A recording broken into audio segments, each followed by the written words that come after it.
Olá, tudo bem com você? Seja bem-vindo à nossa disciplina, à nossa aula de capital de giro. Hoje é a nossa aula de número 4, né? E a gente então encerra aqui essa disciplina que foi tão bacana, foi tão gostoso, todo mundo juntinho. Hoje o nosso assunto é gestão de crédito e gestão do capital de giro, não é isso? Mas o que é o capital de giro mesmo? É a administração das contas que nós temos lá no nosso ativo circulante, não é isso? Conta caixa, banco, disponibilidades, os estoques, é tudo aquilo que eu tenho disponível, não é isso? E é sobre isso que a gente vai falar então, como administrar esses disponíveis e como receber mais rapidamente, como ter uma política de crédito, uma política de recebimento mais impactante, mais estratégica, que permita que a gente receba mais adequadamente, em volume, mais rapidamente, com prazos menores de recebimento, sem constranger o nosso cliente, então permitindo que ele tenha um prazo adequado para pagar, mas que não impacte o nosso ciclo operacional, que não impacte a vida da organização. E é sobre isso que a gente vai conversar hoje, então. Lá no nosso quadro, você tem aqui, aqui no nosso quadro, nós temos então, hoje, nossa teleaula de número 4, unidade 4 do nosso livro. Vamos conversar então sobre a gestão do crédito e sobre o capital de giro, falando sobre 4 assuntos principais. Então, nossa aula de número 4, vamos conversar sobre os conceitos de capital de giro, sobre a administração deste capital, sobre avaliação de risco de crédito e sobre contas a receber. Então, nós temos um capital circulante dentro da organização, que é impactado por muitos aspectos, entre eles pela política de crédito, o prazo de concessão de crédito, né? Prazo de concessão de crédito, aquele prazo médio de recebimento que eu levo, quanto tempo eu levo para receber dos meus clientes, combinado? E a avaliação dos valores a receber. Deste total que eu vou receber dos meus clientes, quanto que eu vou receber, quando que vai entrar e como que isso impacta então lá toda a nossa administração do capital de giro. Combinado? Muito bem. Nesta nossa aula de hoje, nós vamos acompanhar a história de uma empresa que vai trazer para a gente os exemplos de como administrar o ciclo operacional, como administrar o nosso ativo circulante, as contas que compõem esse ativo circulante e como administrar, criar políticas estratégicas para receber do meu cliente e também para conceder prazos aí para pagamento. Então dá uma olhadinha lá que nós vamos mostrar hoje a Casa Blanca. A Casa Blanca, então, é uma empresa, uma grande empresa, e ela precisa da sua ajuda hoje para calcular o seu ciclo operacional e o seu ciclo financeiro, para calcular a necessidade de investimento em capital de giro e para fazer uma política, uma análise, né, da política financeira de curto prazo, administrando recebíveis. Combinado? E eu tenho aqui alguns dados muito importantes dessa empresa para a gente acompanhar. Então, esse slide você vai deixar aí com você durante toda a aula. As informações que nós precisamos estão aqui no balanço patrimonial da Casa Blanca. Nós temos os dados do ano X0, do ano X1, do ativo circulante e os dados do passivo de X0 e X1. Combinado? E aqui embaixo um quadro com algumas informações adicionais. Valores de compras, de CMV, né, custo da mercadoria vendida. Vamos lembrar que eu também posso chamar de CPV, né, custo do produto. E valores de vendas, também para os 2 anos que nós vamos analisar, X0 e X1. Então, nós temos lá ativo circulante, ativo não circulante. Aqui tem um 0 a mais, por favor, risque este 0. Aqui nós temos o passivo circulante e o PL, patrimônio líquido. Então, é este balanço patrimonial e essas informações adicionais que vão nos acompanhar aqui nesta aula de hoje. A empresa, então, a Casa Blanca, e ela vai nos fornecer as informações importantes para aprendermos sobre a administração do capital de giro. Você topa vir comigo? Então vamos lá.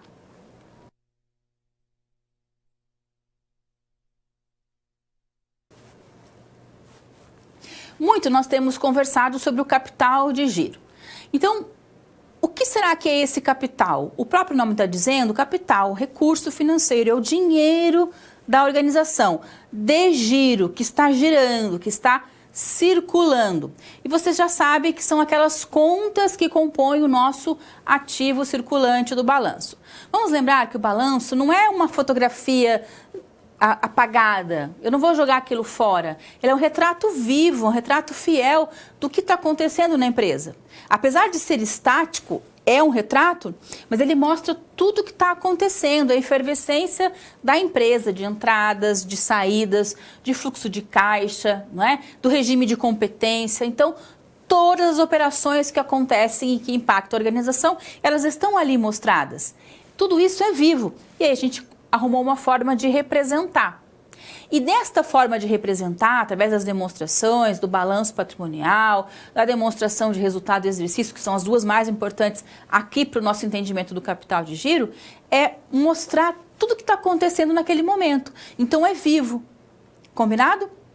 Então nós vamos entender agora o que é esse capital de giro. Vem para cá junto comigo. Olha só, capital de giro é o valor. Prof, mas você disse que é dinheiro, então nós vamos entender agora que é valor. Por que é valor? Por exemplo, porque nós temos estoque. O estoque ainda não é receita, ele ainda não é dinheiro, ele é um valor. Ele vai virar recurso financeiro. Por isso que a gente fala que capital de giro é o valor que a empresa precisa para operar, para funcionar, para realizar a sua atividade econômica. Então eu preciso desse dinheiro para ter produção, para ter venda, para ter empresa aberta. E ele é representado por aqueles itens de consumo rápido na empresa. Que itens? Os itens que estão lá no meu ativo circulante. Conta caixa, conta banco, aplicações financeiras de curto prazo, duplicatas a receber e as contas estoque. Então, as contas principais do meu ativo circulante. Combinado? Este é o capital de giro. A gente tem que entender que este capital de giro é o recurso que eu preciso para a empresa estar aberta, para ela movimentar, para ela operar. Só que esse recurso, ele também serve para pagar as minhas obrigações, que estão lá no passivo, não é? No caso do capital de giro do curto prazo do agora, para pagar o passivo circulante. Então, eu tenho um capital de giro que paga o passivo e o que sobra é o quê? Esse é o líquido, capital circulante líquido, capital de giro líquido. É a folga, é o que sobra da operação de ter ativo, pagar passivo, a sobra é o capital circulante. Vamos ver a fórmula dele, que é muito simples. Então, o capital de giro líquido,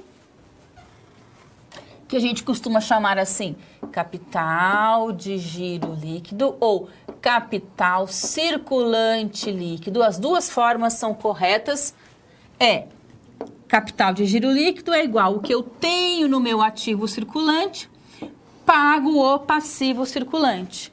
Então, ele representa a folga que nós temos lá na nossa organização. Combinado? Vamos pensar nisso em termos reais, em termos de experiência mesmo. Então, nós temos lá um valor no nosso ativo e vamos pagar o passivo. E o que sobrar vai ser a folga, vai ser o nosso CGL. Vamos fazer um exemplo. Então, olha lá. Eu tenho aqui um retrato, né, um recorte de um balanço patrimonial.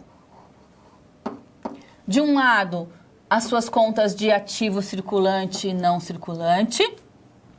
Do outro lado, suas contas de passivo circulante, não circulante e PL, patrimônio líquido. Vamos imaginar que essa empresa tem R$300 mil de ativo circulante e 225 mil de passivo circulante. Ora, eu quero saber qual é o CCL ou CGL desta empresa. O que eu faço? Eu vou pegar os R$300 mil que eu tenho lá no meu ativo circulante, vou subtrair, vou pagar as minhas contas de passivo circulante e o que sobra então é o capital de giro líquido. Então eu tenho 300 mil no ativo circulante, paguei o passivo, sobrou 75. Essa sobra, esta folga é exatamente a liquidez da empresa, liquidez em reais. Porque se ao invés de diminuir eu fizesse a divisão, o que eu ia achar? O índice de liquidez corrente, que é a mesma coisa, calcula a folga, só que em índice, tendo 1 por comparação. Maior que 1 tem folga, menor que 1 não tem folga, não é isso? Vamos entender isso dentro do nosso ciclo operacional, tá? Então tem a figura lá do ciclo operacional. Nós estamos aqui trabalhando, então estou vendendo, está entrando receita, estou vendendo a prazo, está entrando pagamento a prazo, comprei estoque, enchi meu estoque, eu tenho dinheiro no banco, eu tenho dinheiro aqui na empresa. Então, toda a movimentação de capital que está acontecendo aqui no meu ativo circulante, ela na verdade acontece na empresa como um todo, não é isso? E dentro da empresa eu tenho o quê? Ciclos de funcionamento, ciclos operacionais, que começa sempre quando eu compro a matéria-prima e termina quando eu recebo do meu cliente. Combinado? E é dentro desse ciclo operacional que acontece a movimentação do caixa. Entradas, saídas e sobras. Vamos olhar isso lá no nosso ciclo operacional. Então, é importante que a gente lembre que o ciclo operacional começa sempre com o recebimento da matéria-prima no dia 0. A matéria-prima vai chegar, vai ficar estocada, vai virar produto que vai ser embalado e que vai ser vendido. Este tempo é chamado de período médio de estoque. Aí eu vendi o produto e o cliente vai ter um crédito da minha empresa até que ele pague este produto. Este tempo é chamado de período médio de recebimento. A partir do momento que eu comprei a mercadoria, eu fico devendo ao meu fornecedor. A não ser que eu pague à vista aqui. Eu vou ficar devendo e este tempo, até que eu pague o fornecedor, é chamado de período médio de pagamento. Veja que eu paguei o meu fornecedor aqui e eu vou receber só aqui do meu cliente. Então, este tempo é chamado de ciclo de caixa. Combinado? É importante também que você faça a seguinte leitura, que dentro do ciclo operacional eu tenho o ciclo econômico, que é exatamente o ciclo produtivo, mas a gente chama de ciclo econômico, e esse ciclo de caixa é o ciclo financeiro. O que é o ciclo financeiro? É o ciclo, é o momento em que acontecem as entradas e saídas. Ali eu fiz uma representação de que eu pago o fornecedor e depois recebo do meu cliente. Isso pode ser muito juntinho, isso pode ser muito longe, ou em algumas empresas eu posso receber antes e pagar depois. Tudo depende do formato daquela empresa. Mas o ciclo operacional, então, ele funciona dado ao caixa que nós temos para movimentar a operação.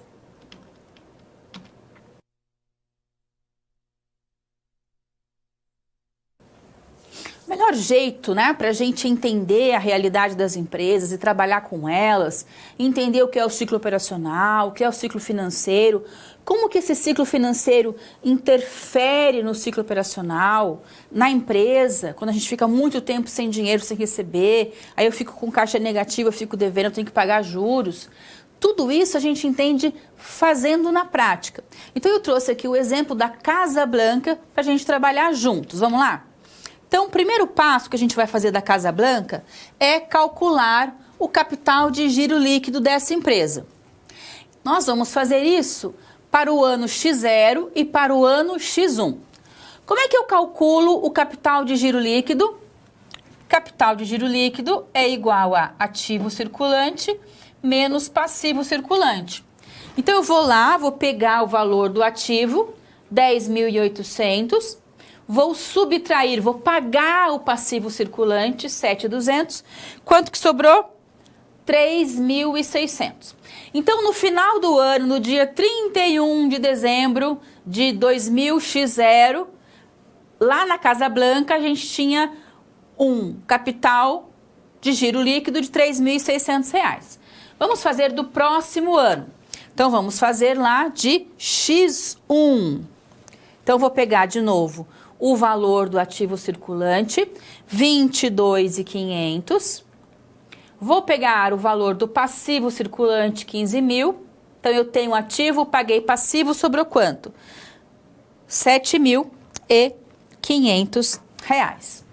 Então, o que é cuidar do capital de giro? O que é a gestão financeira de curto prazo? É olhar o capital de giro, olhar o passivo, as contas, pagar essas contas e começar a trabalhar, administrar esse recurso que está sobrando, que está faltando. Então, eu vou precisar investir, eu vou precisar aplicar, porque no mês que vem eu vou precisar desse dinheiro. Veja que tudo isso não é uma decisão do agora, é uma decisão que já foi planejada. Nós temos um orçamento de caixa a ser seguido, que vai sendo adaptado conforme a realidade vai se mostrando para a gente, mas eu meio que já sei o que está acontecendo. Então, este mês vai sobrar recurso financeiro, nós vamos fazer o que com ele? Nós vamos guardar porque o mês que vem vai faltar. Aí no outro mês sobra de novo, depois não vai faltar, eu posso aplicar no banco, eu posso comprar aquela máquina que eu já tinha planejado. Então, sempre com planejamento de longo prazo para trabalhar o agora, para trabalhar o curto prazo. No caso da Casa Blanca, então ela tem 2 anos com capital circulante líquido positivo. Sobrou dinheiro nesses 2 anos, tá? Segunda coisa que a gente vai fazer é calcular o capital de giro dessa empresa total, tá? Vamos fazer isso, vamos lá para o nosso quadro. Então, a gente vai calcular agora o capital de giro próprio.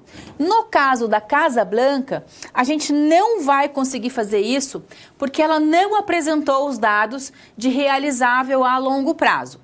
Se ela tivesse apresentado, a gente ia calcular o capital de giro próprio, que é o nosso patrimônio líquido, o que nós temos, o PL da empresa, menos o realizável a longo prazo.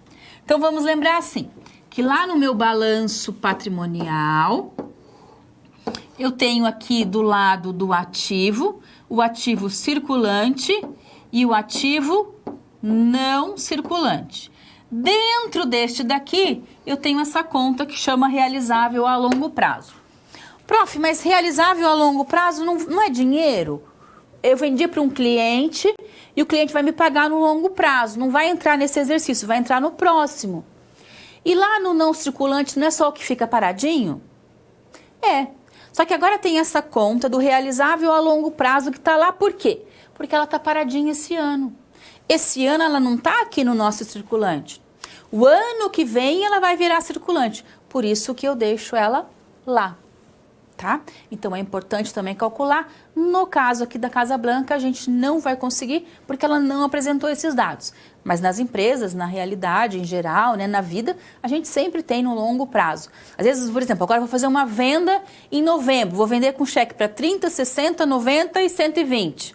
Ora, 30 já é dezembro, o resto é só no próximo exercício. Esses 60, 90 e 120 é realizável a longo prazo, porque está no próximo exercício. Tá bom?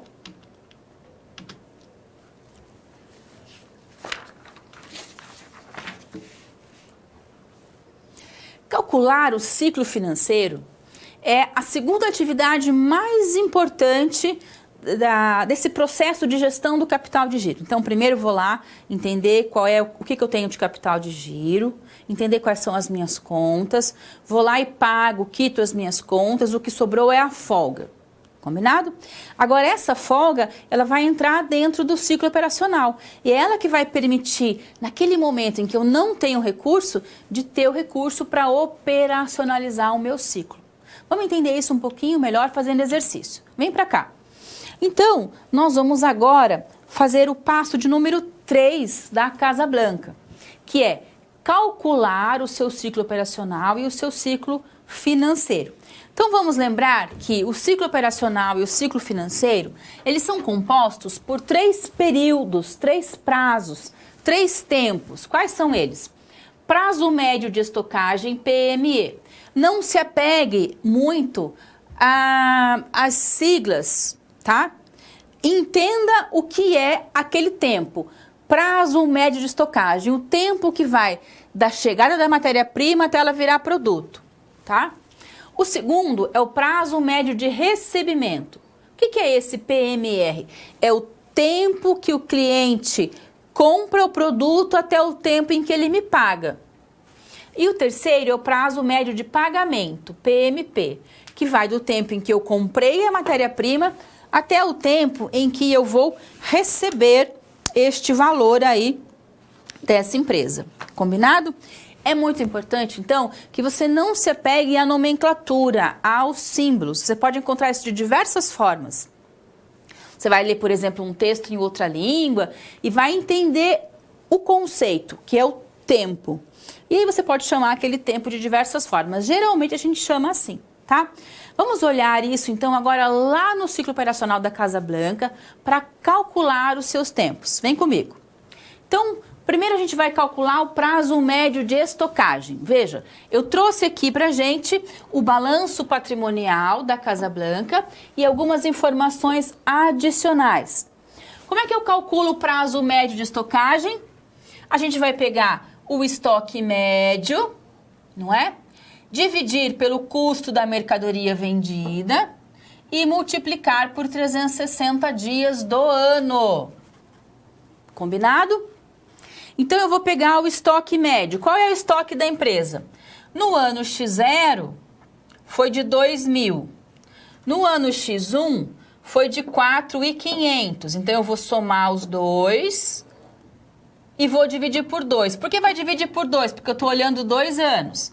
Se eu fosse olhar 5 anos, eu ia somar os 5 anos e dividir por 5. Se eu quisesse saber o estoque médio de 10 anos, eu ia somar os 10 anos e dividir por 10. Posso fazer só de um ano? Posso. Eu vou lá e coloco o valor só daquele ano, só de um ano.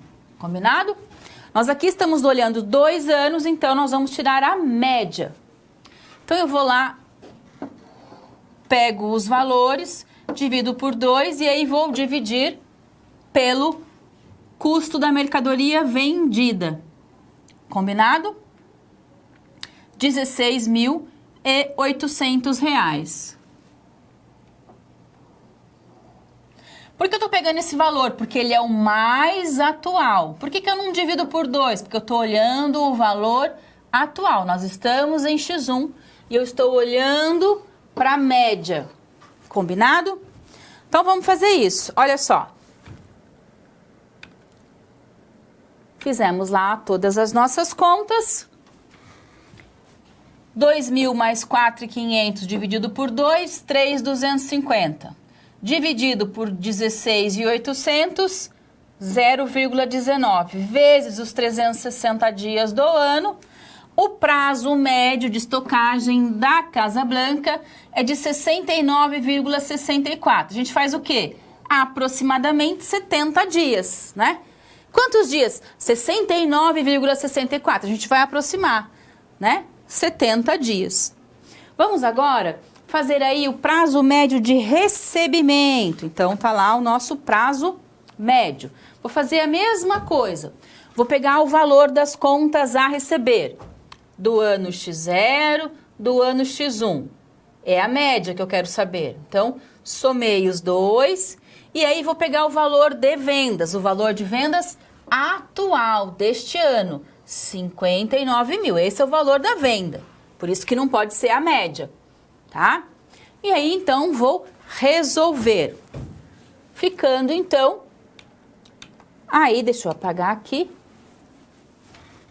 2.800 mais 11.000 dividido por 2, 6.900.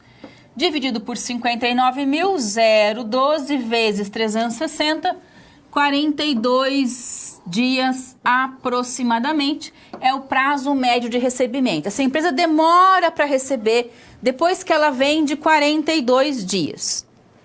E agora o prazo médio de pagamento. Nós vamos pegar, então, o valor que nós temos com fornecedores, R$3.000, R$4.000, somo os dois, divido por 2. e vou dividir pelo valor de compras. 15.900 do ano X1. Combinado? Então, fazendo a nossa conta, nós vamos descobrir que o prazo médio de pagamento é de aproximadamente quanto? 80 dias, tá? Feito isso, agora que nós temos os nossos 3 prazos, né? Prazo de receber do cliente, prazo de pagar o fornecedor, prazo de estocagem, eu consigo calcular o ciclo operacional e o ciclo financeiro, não é isso? Então vamos fazer juntinho de novo, olha só. Ciclo operacional, você já sabe que é o prazo médio de estocagem mais o de recebimento. 70 mais 42.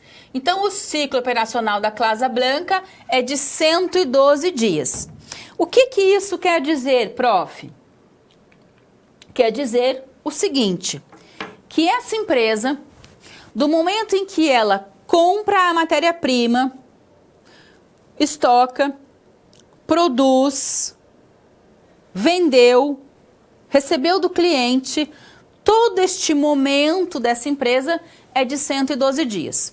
Dentro de todo esse momento, existe um momento muito importante para a gente, que é o ciclo de conversão de caixa, que vai do pagamento até o recebimento. O ideal é que fosse o inverso, que eu recebesse antes, pagasse depois, mas isso nem sempre é possível. Então, vamos calcular agora o ciclo financeiro. Olha só, o ciclo financeiro é dado pelo ciclo operacional menos o tempo de pagamento ao fornecedor. O ciclo operacional é o prazo de estoque, prazo de recebimento, que nós já calculamos, menos o prazo de pagamento ao fornecedor. 32 dias. O que é esse 32 dias, prof? Essa empresa fica 32 dias, teoricamente, sem receber recursos financeiros. Por que teoricamente? Porque é claro que ela sabe que durante o seu ciclo operacional, ela fica 32 dias sem recurso daquele ciclo. Então, vem recurso da organização, de outros ciclos, que vão movimentar a empresa. Que dinheiro de outros ciclos? Aquela folga, aquela liquidez que nós temos na empresa, operando toda a organização. Então, por isso que é tão importante a gente trabalhar com as questões de caixa, de capital de giro, porque elas impactam o funcionamento da empresa como um todo. Combinado?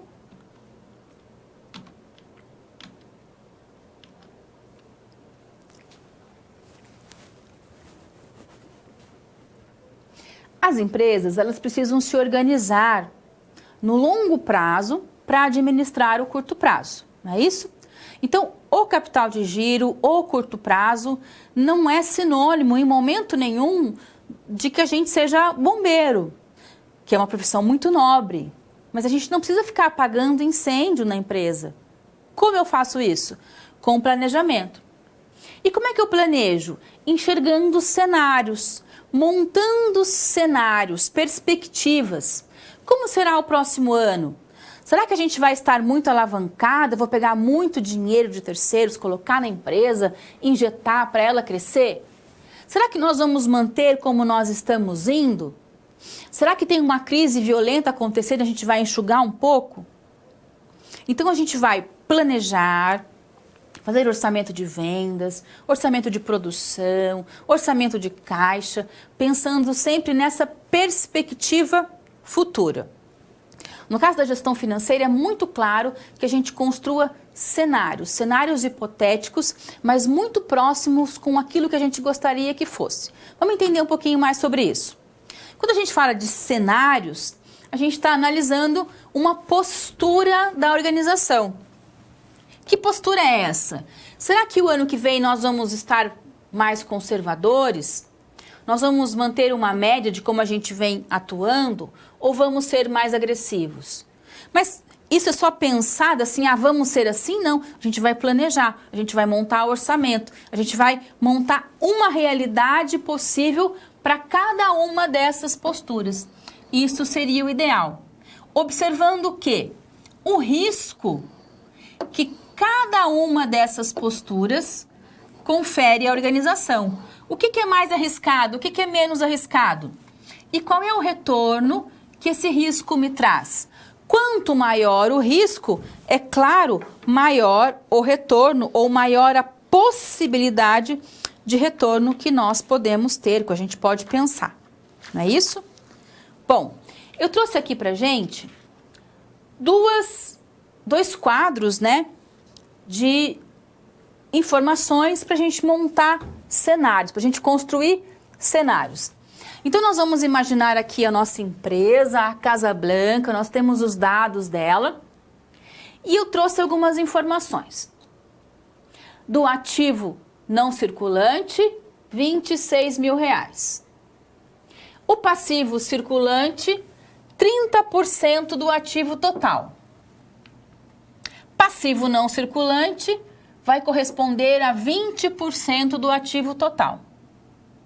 No cenário conservador, nós vamos proporcionar um aumento de 40%. Combinado? Para o ativo circulante. Patrimônio líquido vai corresponder a 50% do ativo total. O lucro operacional bruto, R$30 mil. Despesa financeira, 15% do capital de terceiros. O que é despesa financeira? Pagamento de juros. Eu pago juros sobre o quê? Sobre capital de terceiros, 15%. Uma alíquota de imposto de renda de 40%. No ativo circulante, para o cenário agressivo, nós vamos permanecer com os dados de 2001, 2000x1. Para um cenário moderado, nós vamos aumentar em 20%. E para um cenário conservador, nós vamos aumentar em 40%. Toda vez que eu aumento o meu ativo, eu estou sendo extremamente conservador. Por que, prof, quando eu aumento o ativo, eu sou conservador? Quando eu coloco muito dinheiro no ativo, o que acontece? Tem muito dinheiro ali. Tem muito dinheiro em estoque, tem muito dinheiro no caixa, tem muito dinheiro no banco, tem muito recebível. Estou tranquilo, tem dinheiro para pagar as contas, estou sossegado. Quanto maior o investimento em ativo circulante, mais liquidez eu tenho, mais seguro eu estou. Só que isso não é necessariamente, aliás, não é a mesma coisa que ter crescimento, que ter retorno. Porque eu não estou arriscando. Se não tem risco, não tem retorno. O que é arriscar? Arriscar é ficar extremamente alavancado em outros tipos de ativos, nos ativos não circulantes, comprando máquinas, equipamentos, projetos que vão no futuro gerar receita, mas que agora não são receita. Agora estão diminuindo o meu circulante. Então, quanto maior o circulante, mais tranquilo eu estou. Menos risco eu estou correndo. Mais conservador eu sou. Eu pego o meu salário e guardo ele todinho. Não gasto com nada. Sou maior mão de vaca, maior pão duro. Eu estou seguro. Pode acontecer qualquer coisa que eu tenha aquele dinheirinho lá. Só que aquele dinheirinho não está rendendo. É a mesma história aqui. Vamos entender isso agora lá na Casa Blanca. Eu montei pra gente 3 cenários. Olha que bacana. Então eu montei um cenário agressivo, um cenário moderado e um cenário conservador. Nesse primeiro quadro, o que eu fiz? Eu apliquei as premissas. Eu aumentei em 40% num cenário conservador, em 20% num cenário moderado e eu mantive no cenário agressivo a mesma agressividade de X1. Então tá lá o valor. Ativo circulante, o valor de R$26 mil. O ativo total, né? A soma dos dois. Passivo circulante, o aumento de 30%. Passivo não circulante, o aumento de 20%. PL, 50%. E aí a soma do passivo total. Somei todo o passivo, somei todo o passivo, somei todo o passivo. Tenho aqui os valores representados. Então, eu estou fazendo o quê? Construindo o meu cenário. Combinado? Agora, então, nós vamos fazer as somas. Eu fiz exatamente aqui as somas daquele quadro anterior. Então, somei todos os valores das premissas, elas estão aplicadas. Feito isso, a gente vai, então, agora calcular os outros dados que estão faltando aqui da nossa relação. Então, vamos lá. Lucro bruto, R$30.000. Despesa financeira,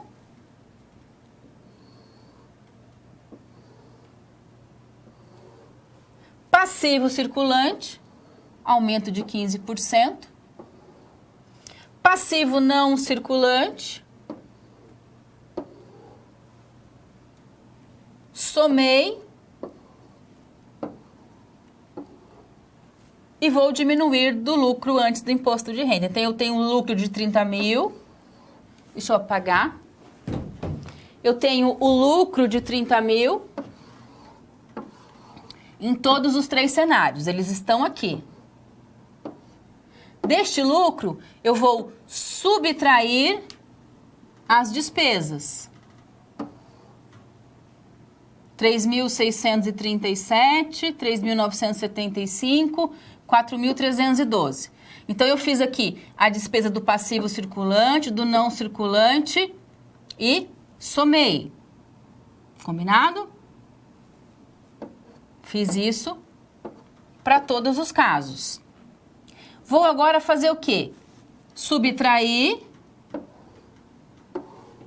e vou chegar no lucro de cada um dos casos. Agora eu vou pagar imposto de renda 40%. Então, eu vou tirar 40% desse lucro. Então, o lucro menos 40%. R$ 15.817,50 na estratégia agressiva. Tenho lucro, tiro os 40%, quanto sobra? R$ 15.615 na estratégia moderada. Vou fazer isso na conservadora. Pego o lucro, subtraio os 40%, R$ 15.412 na estratégia conservadora. Combinado? Agora, então, nós vamos calcular o ROI. Você lembra que o ROI é o quê? É o retorno sobre o nosso patrimônio. Então, vamos fazer isso. Lucro líquido dividido pelo patrimônio líquido.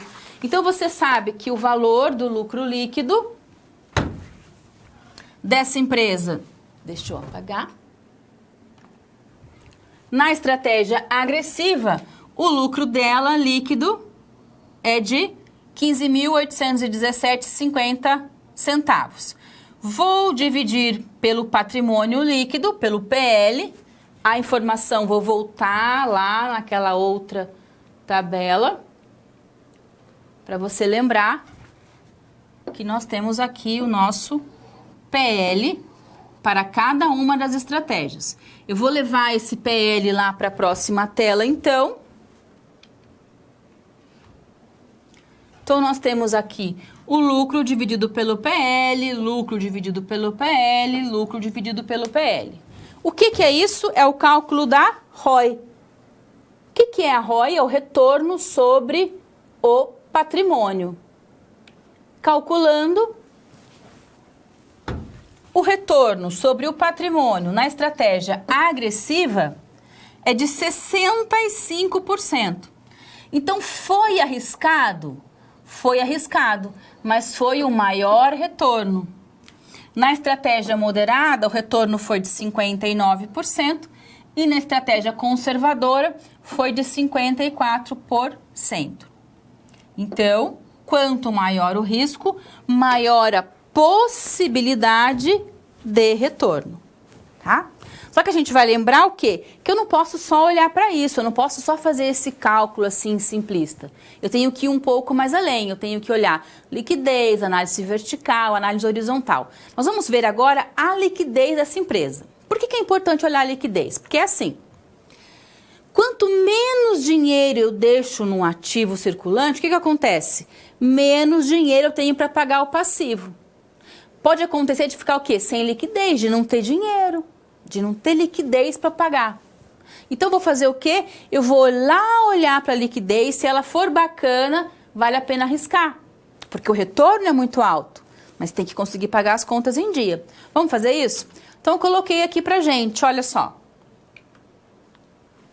A empresa deve ponderar as relações de risco e retorno, mas ela tem um índice extremamente confortável de liquidez que é de 1,5, então é muito superior a 1. Este é o ativo circulante, este é o passivo circulante, 1 dividido por outro, 1,5. Então ela pode adotar uma estratégia mais agressiva para manter uma maior rentabilidade. Ela tem que ficar atenta à gestão dos estoques, tá? E como ela tem uma folga de liquidez, que é de 1,5, ela pode sim tranquilamente adotar aí uma estratégia mais agressiva, tá? Então, a análise do capital de giro é exatamente isso.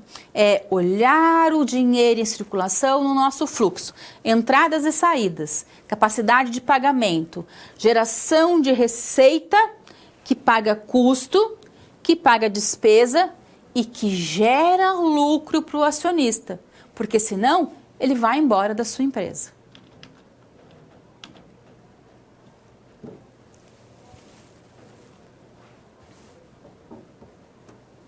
Muito bem, agora chegou o nosso momento de interação, nosso momento de perguntas. Você pode mandar a sua participação a qualquer momento, tá? Eu vou dar uma olhada nas perguntas que vocês estão enviando, enquanto isso deixa ali no quadro para você pensar. Olha só. O ROI é útil para comparar a rentabilidade de uma empresa com a rentabilidade de outras do mesmo setor.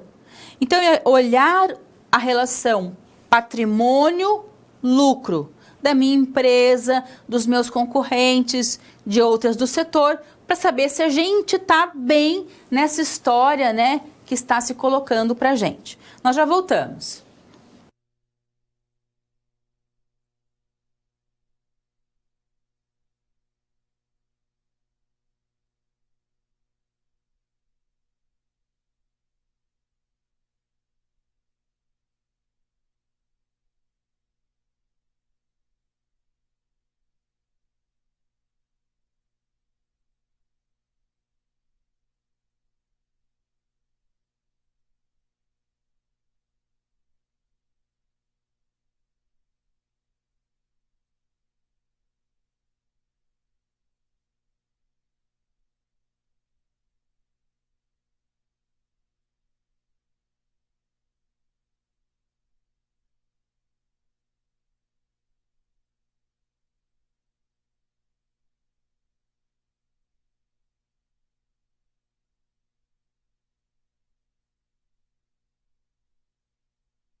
Muito bem, então, voltando aqui com a sua participação, vou deixar uma tela para você dar uma olhada.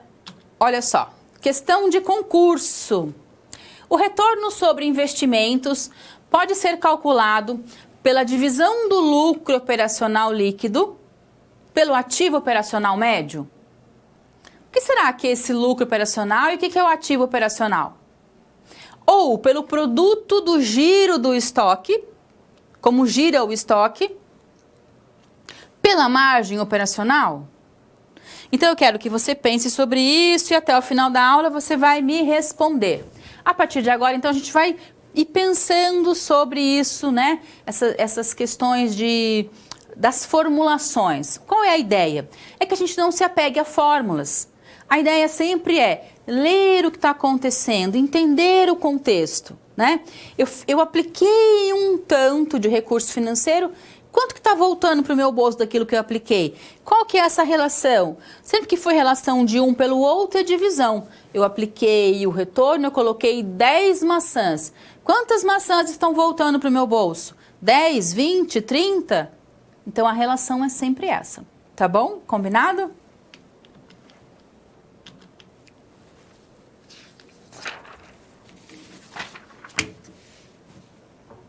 Toda vez que a empresa vende alguma coisa para alguém, ela está, na verdade, concedendo crédito. Sempre que você não pagar à vista, eu estou fazendo o quê? Eu estou te dando um produto, você não me deu dinheiro, mas disse que vai pagar. Ou comprou com um cartão, ou comprou um crediário próprio da empresa, ou deu um cheque pré-datado. Hoje, com o advento do cartão de crédito, isso ficou um pouco em desuso. Mas ainda acontece, por exemplo, nas grandes empresas. Imagine que eu sou uma grande fabricante de porta-pallets e eu vendo porta-pallets para grandes empresas e que me pagam por boletos. Ou fazem financiamento no BNDES, outras vão me pagar com cheque. Aí nessa história, por exemplo, não entra o cartão de crédito, mas também pode ser utilizado. Então, hoje, no mundo atual, comércio varejista, grandes atacados, cartão de crédito. Venda de empresa para empresa, de fornecedor para fornecedor, aí sim eu vou ter políticas de concessão de crédito. Ainda assim, muitas empresas vendem no famoso carnê, crediário próprio, notinha. Então, sempre que eu vender alguma coisa a você e você não me pagar, eu estou fazendo o quê? Eu estou lhe concedendo um crédito. Eu estou emprestando dinheiro para você. Depois você vai me pagar e vai pagar com juros. Por quê? Porque eu estou emprestando um dinheiro agora para você comprar o meu produto. E você não está pagando, vai pagar depois. Este pagar depois impacta onde? No capital de giro. Eu vendi, não recebi. E já paguei o meu fornecedor, lembra? E eu vou ficar um tempo o quê? Sem recurso financeiro. Isso vai impactar o meu caixa. Por isso que eu tenho que entender e trabalhar com as questões de concessão de crédito. Vamos entender um pouquinho mais sobre isso. A política de crédito, de concessão de crédito, né? Quando eu concedo crédito para alguém, ela envolve basicamente o estudo aí de 4 elementos. A análise dos padrões de crédito, prazo de concessão, desconto para pagamento antecipado e a política de cobrança que essa empresa cria ou desenvolve.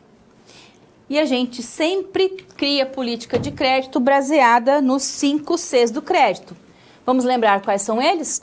Caráter, análise do caráter, análise da capacidade, do capital, os colaterais e as condições. Então, esses são os 5 Cs do crédito que a gente analisa para criar a nossa política e conceder o crédito. Então, eu vou criar a minha política de concessão de crédito. Criei a minha política. Agora, você quer comprar da minha empresa.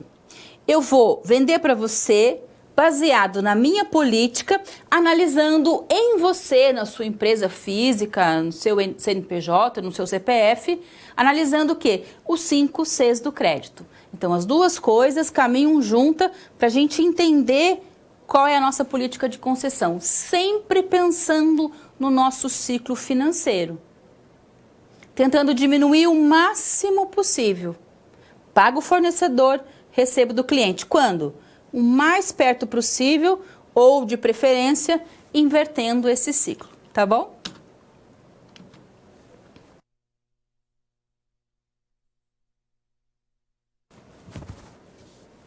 Uma política de concessão de crédito não tem muito segredo.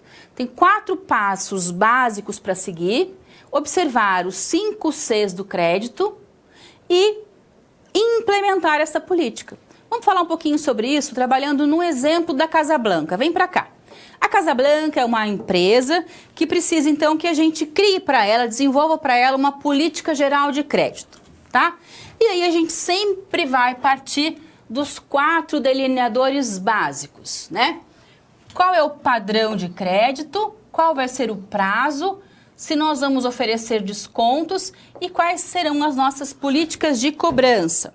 Vamos ver um a um. Primeiro, o padrão de crédito. Então, como é que eu vou criar um padrão de crédito, prof? Você vai analisar o risco, você vai verificar se existe utilização de alguns modelos estatísticos para inadimplência, né? Aqueles incobráveis, aqueles não recebíveis. 3% do que a gente vende, a gente não recebe. Tem empresas que é 1%. Hoje, muitas empresas não vendem mais de nenhuma forma que não à vista ou cartão de crédito. Então, nem vai ter mais inadimplência, porque o banco paga automaticamente. 3. Quais informações e documentos nós vamos utilizar para analisar a vida dessa pessoa, o crédito? Para concessão de crédito para vendas a prazo, nós vamos classificar os clientes em categorias de risco, como o score do banco, né? Que vai de 0 a 100% a capacidade de pagamento. Então, score baixo, médio, alto. Eu vou simplesmente ligar para empresas como SPC e Serasa. E quais serão essas categorias que nós vamos criar? Vai ser o mesmo do score dos bancos ou vamos criar a nossa própria categoria? Então, primeiro, padrão de crédito. Segundo, prazo de concessão. Então, qual é o prazo médio de concessão de crédito? Lembra que nós temos um ciclo operacional que começa aqui com a compra da matéria-prima, que é estocada, que é produzida e vendida. E aí eu vendi e demora um tempo até receber. Este período em que eu vendi até o que eu recebi, que é o prazo médio de recebimento. Qual é a concessão? Quanto tempo? 30, 60, 90, 30 dias direto? Então, a gente precisa estudar qual é o prazo de concessão de crédito para que ele não impacte o nosso ciclo operacional. Terceiro, descontos financeiros para pagamento antecipado. Então, por exemplo, eu comprei lá um produto seu e comprei em 24 prestações. E está sobrando dinheiro agora, eu quero antecipar, eu quero quitar antecipadamente. Você vai me dar desconto para que eu pague antecipadamente? Ah, não vou dar, então não vou pagar. Opa, mas se você pagar, eu vou usar esse dinheiro que só ia entrar lá na frente, então eu vou te dar um desconto. Qual é a taxa de mercado? Então eu vou dar o desconto conforme a taxa de mercado?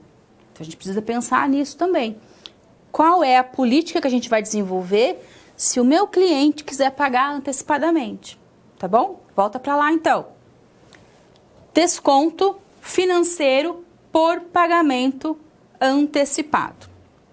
Quarta, política de cobrança. Como é que a gente vai cobrar? Será que a gente vai ser uma empresa muito rígida? Será que o meu cliente, muitas vezes eu não posso perder esse cliente se eu for muito rígido na cobrança? E se eu for muito folgada, essa pessoa não vai me pagar mais? Vai impactar demais isso na minha cobrança? Depois vou ter que ficar cobrando? Então, como é que a gente vai calcular, montar, na verdade, a nossa política de cobrança? A política de cobrança tem sempre que ser pensada para a gente receber no tempo certo. O que é o tempo certo? No dia do vencimento. Combinado? Então, venceu a conta, eu quero receber aquele valor aqui na minha empresa. Então, a conta vence hoje, tem que entrar hoje. Por quê? Porque eu tenho previsão daquela entrada. E se ela não entrar, ela vai impactar todo o meu caixa. Ela vai impactar o meu ciclo operacional, vai impactar o meu ciclo de caixa. Então, eu tenho que receber tempestivamente, na data correta. Como é que eu faço isso? Tendo uma boa política de recebimento, de recebíveis. Então, eu tenho uma concessão de crédito. Como é que eu concedo crédito e como é que eu recebo o valor e como é que eu administro este valor, tá? Um exemplo muito comum, eu coloquei aqui pra gente um quadro simples, de passos legais, que tem que sempre pensar no que é legal, no que pode. Não pode ligar no horário de serviço, no telefone do serviço, nem pensar da pessoa. Hoje com o celular você pode ligar, mas se a pessoa falar não posso falar agora, você não pode insistir. Você tem que procurar ligar em horários combinados com a pessoa. Você não pode constrangê-la. Então tem uma série de regras que você não pode ferir, mas ao mesmo tempo você tem que fazer a cobrança daquele valor que a pessoa lhe deve. Então sempre pensando no aspecto legal, na política de crédito da empresa e no recebimento. Então montei um quadrinho bem simples pra gente, vamos dar uma olhada. Não tem muito segredo não, tá? Se, por exemplo, o seu cliente lá não te pagar, faz 5 dias que já venceu, ele não te pagou, você pode mandar uma carta. Você pode ligar, tá? Então, imaginei aqui que eu vou mandar uma carta. Passados 10 dias, ele não voltou lá, não te pagou, você manda uma segunda carta. Passados 15 dias, não te pagou, você liga para ele, fala, olha, puxa, vem aqui pagar sua conta, né? 30 dias, você pode entrar, né, em alguma restrição cadastral, em algum órgão de proteção ao crédito.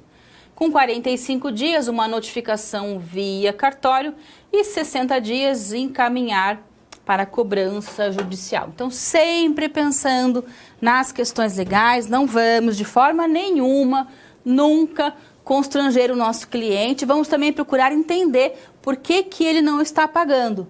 Provavelmente deve ter algum motivo. É claro que existem pessoas que de maneira contumaz compram e não pagam, mas isso é uma exceção. Muitas vezes acontece da gente ter o crédito, então, ó, política de crédito. Tenho crédito, vou lá, compro e não tenho capacidade de pagamento. Então, a gente tem que negociar e tentar receber e a pessoa tentar pagar. Então, a gente tem que fazer um acordo das duas partes. Por isso que é tão importante ter uma boa política de concessão de crédito. Combinado?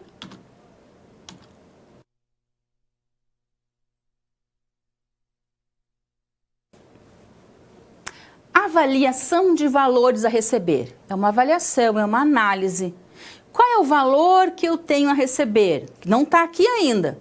Eu vendi a prazo, é meu direito, lembra? O que nós temos aqui na empresa que é capital de giro? Conta caixa, conta banco, aplicações financeiras, estoques e recebíveis. O que é o recebível?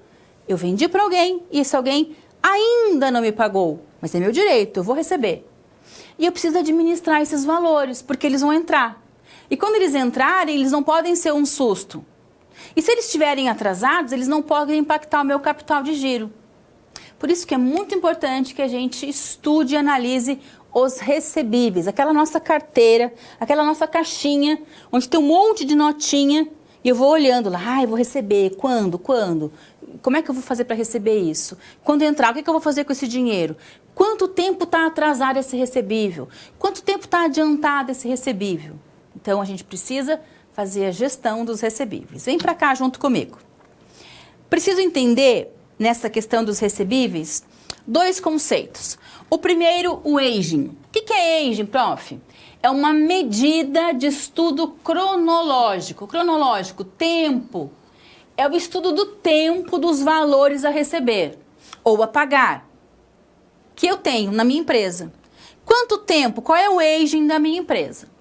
E também DVR, dias de valores a receber, que é a relação entre os valores que eu tenho para receber e as vendas que eu faço. Então, quanto é que eu estou vendendo e quanto é que eu tenho para receber? Lembra sempre que quando eu vou olhar uma coisa em relação a outra é divisão? Então, como é que eu calculo dias de valor a receber? Quantos dias? Eu vou olhar os valores a receber no final do período com as vendas médias diárias do período. Não tem muito segredo, não. Tá? Eu vou colocar aqui um exemplo pra gente, para ficar bem claro como é que a gente calcula. Então, vou colocar ali uma conta tá? De valores a receber. Então, o que, que nós temos de informação aqui? Essa empresa tem R$ 1.100 de contas vencidas no mês passado. Essa mesma empresa tem R$ 2.750 de contas a vencer neste mês, no mês. Daqui a um mês, ela tem direito a receber R$ 4.950. Daqui 2 meses, R$ 2.200. E não temos nada daqui a 3 meses, tá? Então, imaginamos assim, à vista 30 e 60. Combinado? Então, ela está olhando para esse dado, para essa carteira que está aqui. Ora, nós vamos imaginar que nós temos vendas de R$ 40 mil e contas a receber de R$ 8 mil. Então, o que eu vou fazer? Eu vou pegar o valor das contas a receber, ó, vou calcular o DVR, o valor das contas a receber e vou dividir pelas vendas. 8 mil dividido por 40 mil. Depois, não se esqueça de multiplicar por 360 dias do ano, porque é o quê? DVR, dias de valor a receber, por isso os 360. Mas, prof, por que não é 365 dias? Ou, se for um ano bissexto, 366 dias? Porque nós trabalhamos em finanças com o ano comercial, o ano bancário. E o ano comercial, o ano bancário, tem 360 dias. 8 mil dividido por 40 mil vezes 360 é igual a 72. O que é 72, prof? É dias de valor a receber. Essa empresa tem 72 dias de valor a receber, tá bom? Não tem segredo nenhum para calcular isso.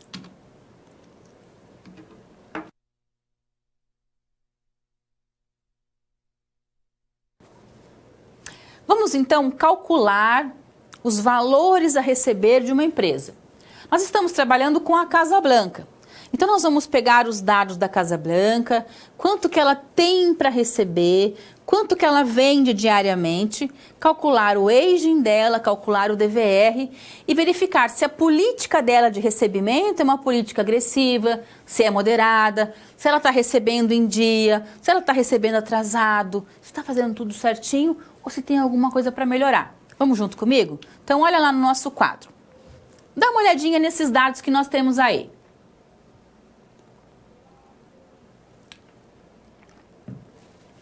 Primeiro, nós vamos calcular o aging dos valores a receber. Então, nada mais é do que a porcentagem. Lá na Casa Blanca, eu tenho R$ 1.100 de contas vencidas no mês passado, R$ 2.750 que vão vencer neste mês agora, R$ 4.950 em um mês, R$ 2.200 daqui a 2 meses. Combinado? Então, vamos fazer os cálculos. Num total de R$ 11 mil. Então, somei tudo. 1.100, mais 2.750, mais 4.950, mais 2.200, R$ 11 mil. Agora, vamos calcular o aging de cada uma delas. Calculando o quê? A porcentagem.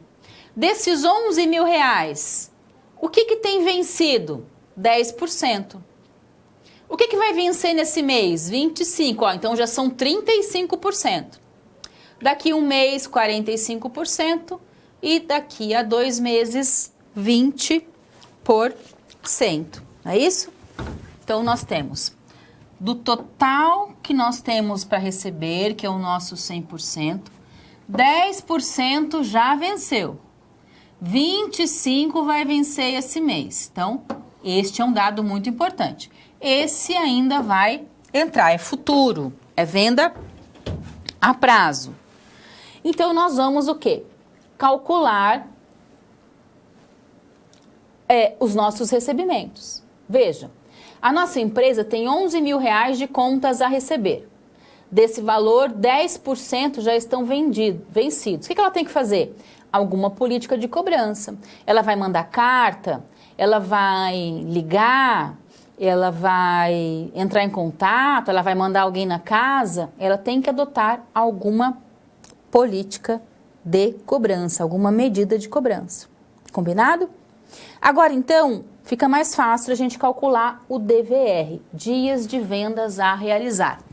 Como nós temos dados da Casa Blanca de 2000x0 e 2000x1, a gente vai calcular os dois. Em X0, ela tinha contas a receber de R$ 2.800 e vendas de 13.000. Então, vou dividir um pelo outro. Lembra de multiplicar por 360 dias do ano, porque é dias de vendas a receber. 77,54 dias. Em X1, 11.000 dividido por 59.000, tudo isso vezes 360, 67,52. Combinado? Bom, então nós temos o quê? Um número que era de 78 dias para receber, demorava 78 dias para receber em X0, que caiu para 67 dias em X1. Isso é muito bom e pode ser atribuído a várias coisas. Uma delas, política de cobrança adequada aí desta empresa, desta organização. Vou fazer agora com você uma análise realista e mais profunda deste valor, do valor da Casa Blanca. Então, sempre que a gente está trabalhando com capital de giro, eu preciso saber quando é que vai entrar o recurso financeiro, trabalhar com esse recurso financeiro, para que a gente não fique perdido sem saber quantos dias temos de atraso, quanto é que vai entrar de recurso financeiro. Isso não é papel do gestor financeiro, o papel dele é entender o que está acontecendo, a situação, não é isso? Então, nós vamos apresentar um modelo para que a Casa Blanca entenda se ela recebeu, se ela diminuiu, essa diminuição impacta aonde no capital de giro dela. Então, vamos ver. Olha só. Nós vamos ver aqui que a Casa Blanca tinha contas a receber orçadas, né? Planejou que ia receber 8.000, não é isso? Mas quanto que ela recebeu? 11.000. Nossa, é uma variação de quanto? De R$3.000. Ora, de onde veio essa variação? Que variação é essa? Então, nós vamos mostrar agora para a Casa Blanca. Nós vamos calcular a variação das vendas. Como é que eu faço isso? Eu vou pegar os R$11.000, que é o realizado. Vou dividir por 360. 30,56. É variação, se a variação é menos. 8.000 que eu tinha planejado, dividido pelos 360 dias do ano. 22,22. Combinado? Eu diminuo e multiplico por 72. O que é 72, prof? Volta comigo que eu vou voltar com você para você lembrar, junto comigo, que é o quê? O prazo de recebimento. Combinado? Então, voltei lá, 72. Esse menos esse vezes 72, R$600. O que é R$600? É vendas, isso é variação de vendas. Mas não variou 3.000? 2.400 veio de algum lugar. Que lugar? Provavelmente da política de cobrança dessa organização. Então, vai ficar dessa forma, ó. A empresa fez um orçamento, ela planejou que ela ia receber R$8.000 de contas a receber. Combinado? Quanto que ela recebeu? 11.000. Ou seja, nós tivemos um incremento, um valor a mais de R$3.000. E a gente precisa explicar que R$600 é de incremento de vendas, vendemos a mais. Então, eu imaginei que eu ia vender 8.000, vendi 11.000. Tem uma diferença de 3.000. 600 é de incremento de vendas. 2.400 é de uma política de crédito dessa empresa. Ela está de alguma forma, permitindo que a gente possa receber os valores das nossas vendas. É isso? Então, toda vez que eu tenho uma política de crédito, de conceder crédito a alguém, é uma política que a minha empresa traça.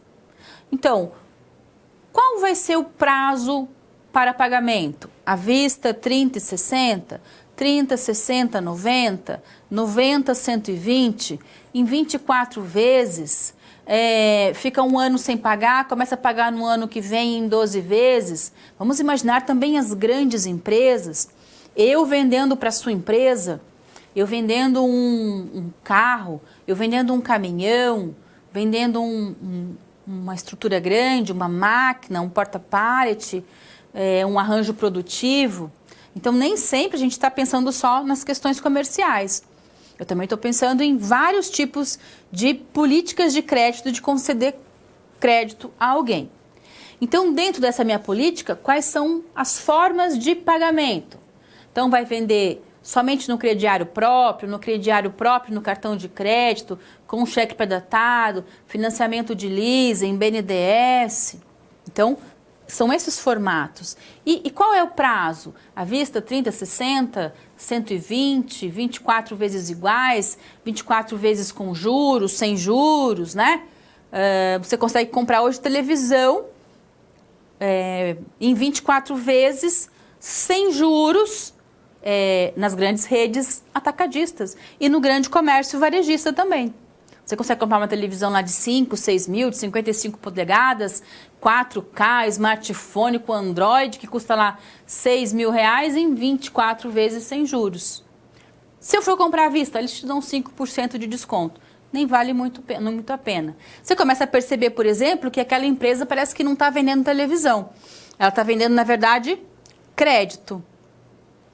Está vendendo para você um dinheiro para você comprar uma televisão que, por um acaso, ela tem. Então, tudo isso é um desenho da política de crédito daquela empresa. Muitas empresas, hoje em dia, principalmente do grande comércio varejista, não estamos falando da indústria agora, essas empresas elas acabaram se transformando em, na verdade, financeiras. Elas, por um acaso, têm um centro de distribuição e elas distribuem televisão, geladeira, sofá, smartphone, o que você quiser. Você pede, elas vão lá e tem aquele produto disponível. E, na verdade, elas são uma intermediária entre a indústria, você e a televisão, e elas concedem para você um crédito, uma forma de pagamento, tá? Esta forma de pagamento, ela pode ser extremamente rígida, indo até um bem folgado, combinado? E ela vai impactar onde? Na política de recebimento. Então, eu lhe concedo um crédito e eu quero receber. E eu preciso analisar agora o meu recebimento. Ele está impactando na nossa empresa de que forma? Nós estamos conseguindo receber, nós estamos recebendo a contento? Quais são os dias de recebimento? Qual é o prazo de recebimento? Combinado? Então, trabalhar com capital de giro é sempre pensar no que eu tenho de circulante, que pague o meu passivo e que tenha sobra. Quanto de sobra, professora? Sobra suficiente para você ter rendimento e rentabilidade. Quanto mais dinheiro você tiver lá no seu ativo, mais tranquila está aquela empresa, mais conservadora ela é. Quanto menos ela tiver em ativo, mais ela está arriscando. Por quê? Porque às vezes pode ser que ela não tenha dinheiro para pagar as contas. Quanto maior o circulante, mais conservadora. Quanto mais enxuto o circulante, mais agressivo. Isso impacta onde? No meu caixa, na minha folga, porque eu tenho contas a pagar. E tudo isso está acontecendo aonde? No meu ciclo operacional. E nesse ciclo eu faço o quê? Pago o fornecedor, compro matéria-prima, vendo a prazo, recebo do meu cliente. Então, o capital de giro é uma história como um todo na organização. O capital de giro é o sangue em circulação na empresa. É o recurso que mantém a empresa viva, que mantém ela em movimento, operando, trabalhando, crescendo, prosperando, gerando riqueza e empregos no nosso país. Tá bom?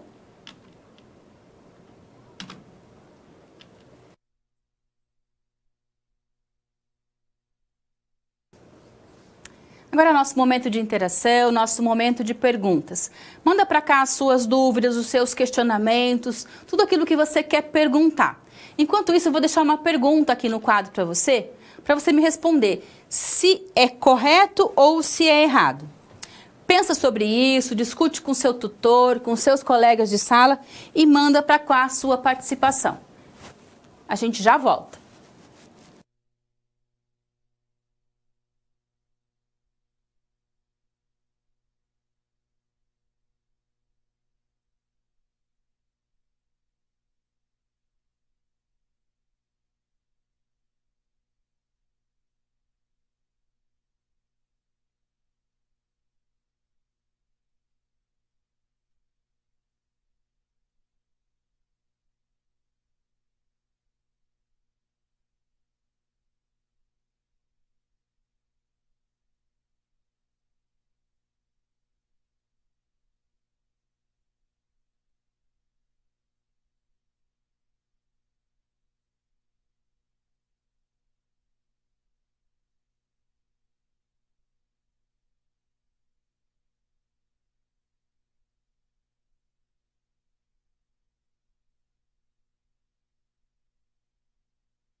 Então, aqui voltando na nossa pergunta.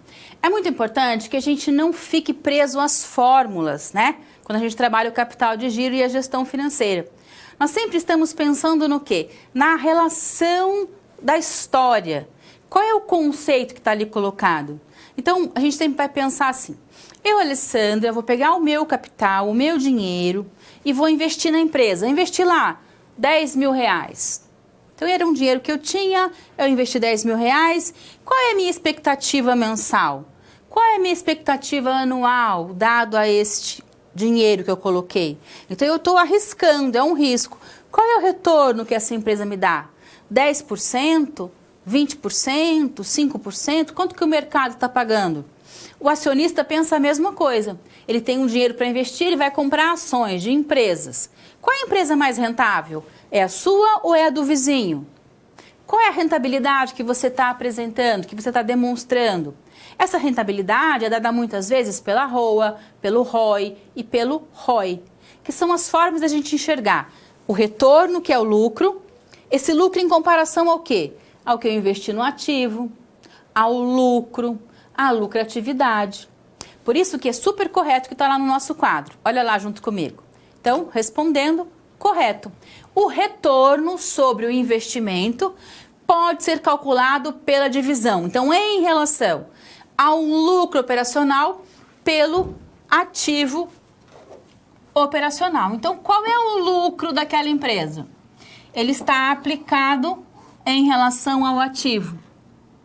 Ou o produto do giro do estoque. Como é que está girando o meu estoque? E a margem operacional. Quanto é que aquele produto contribui com a nossa organização, tá? E é sempre a divisão. Por isso que não precisa muitas vezes decorar a fórmula. É preciso que você entenda o que está sendo pedido para você. É a leitura do todo, tá bom?